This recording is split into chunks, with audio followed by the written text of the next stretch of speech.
আল্লাহ তাআলা পৃথিবীতে যুগে যুগে অসংখ্য নবী রাসূল পাঠিয়েছেন, যারা ইসলামের দাওয়াতের পাশাপাশি দিন-রাত আল্লাহর ইবাদতে মশগুল থাকতেন। সৌদি আরবের মিনায় আল দিবা পর্বতের পাদদেশে এমন একটি মসজিদ রয়েছে, যেখানে রাসূল সাল্লাল্লাহু আলাইহি ওয়াসাল্লাম, মুসা আলাইহি ওয়াসাল্লাম সহ ৭০ জন নবী নামাজ আদায় করেছেন। এজন্য মসজিদটিকে বলা হয় নবীদের মসজিদ। বিস্তারিত ডেস্ক রিপোর্টে। ইসলামের সর্বশেষ ও সর্বশ্রেষ্ঠ নবী হযরত মুহাম্মদ সাল্লাল্লাহু আলাইহি ওয়াসাল্লাম সহ ৭০ জন নবী একটি মসজিদে নামাজ আদায় করেছেন।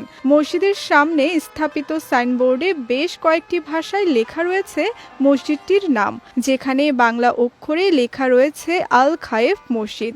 সৌদি আরবের মিনার দক্ষিণে ছোট জামরার কাছে এ প্রাচীন মসজিদটির অবস্থান। রাসূল সাল্লাল্লাহু আলাইহি ওয়াসাল্লাম মিনায় অবস্থানকালে এ মসজিদে নামাজ আদায় করতেন। বিদায় হজের সময় নবীজি মসজিদে খায়েফে নামাজ পড়েছেন। এই মসজিদের অনেক ফজিলত হাদিস ও ইতিহাসের গ্রন্থসমূহে উল্লেখ রয়েছে। ঐতিহাসিক বর্ণনায় এসেছে এই মসজিদের দৈর্ঘ্য ছিল ১২০ মিটার এবং প্রস্থ ৫৫ মিটার। সে হিসাবে এটি ছিল ওই সময় আরব অঞ্চলের সবচেয়ে বড় মসজিদ। এমনকি তখন মসজিদে হারামের চেয়েও বড় ছিল এই মসজিদের আয়তন।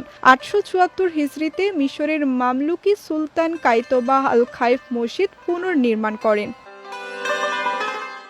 ১৪০৭ হিজরিতে এই মসজিদ পরিবর্ধন ও পুনর্নির্মাণের এক বিশাল পরিকল্পনা হাতে নেয় সৌদি সরকার। পরিকল্পনার অংশ হিসেবে মসজিদের আয়তন আগের চেয়ে ৪ গুণ বাড়িয়ে প্রায় ২৫,০০০ বর্গমিটার করা হয়। ফলে বর্তমানে খায়েফ মসজিদে ৩০,০০০ মুসল্লি একত্রে নামাজ আদায় করতে পারেন।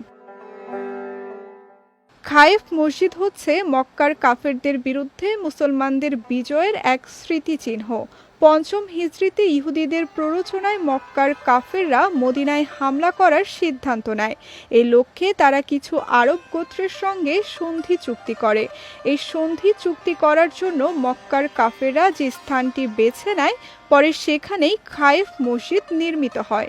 মূলত মুসলমানদের বিরুদ্ধে কাফের গোত্রগুলোর ঐক্যের ব্যর্থতার নিদর্শন হিসেবে দাঁড়িয়ে মসজিদটি প্রতিনিয়ত জানান দিচ্ছে ইসলামের বিজয়গাথা ইতিহাসকে।